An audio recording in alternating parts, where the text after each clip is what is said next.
when you look at people like Edward Snowden and Chelsea Manning, these were heroes. They're not enemies of the state. They were government whistleblowers.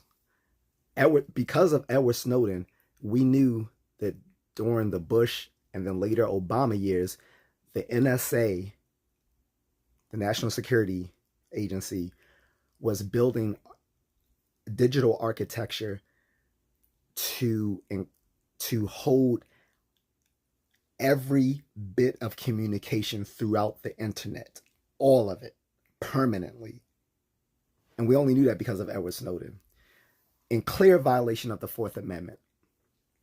And, you know, he's still in exile because they charged him under the Espionage Act of 1917, the very law that got Eugene Debs thrown in prison because he talked against against people enlisting during World War I, which got him locked up, even though he still ran for president while in prison.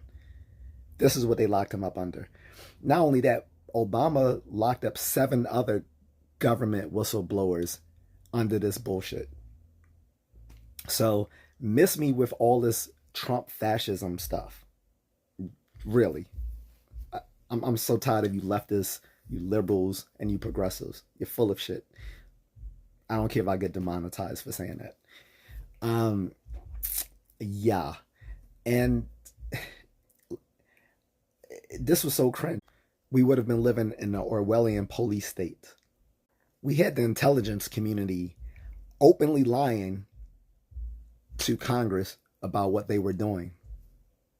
Yeah, everyone complains about, how they did stuff in China with the whole credit system, social credit system. We were going to have a techno-authoritarian state under Bush and Obama. But again, Trump, big bad guy, right? It was because of Edward Snowden that a federal judge ruled against the federal government, saying that they cannot permanently store people's data and stuff like that.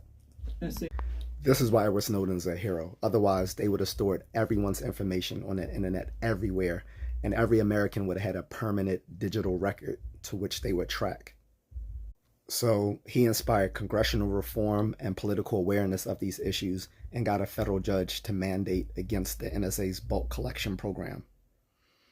And this became known as the Snowden effect. Now, let's talk. And guess what? They wanted to use these things on Trump. They were going to issue warrants to spy on Trump's campaign, even though they lacked probable cause for doing so. And also because of the Snowden effect, we now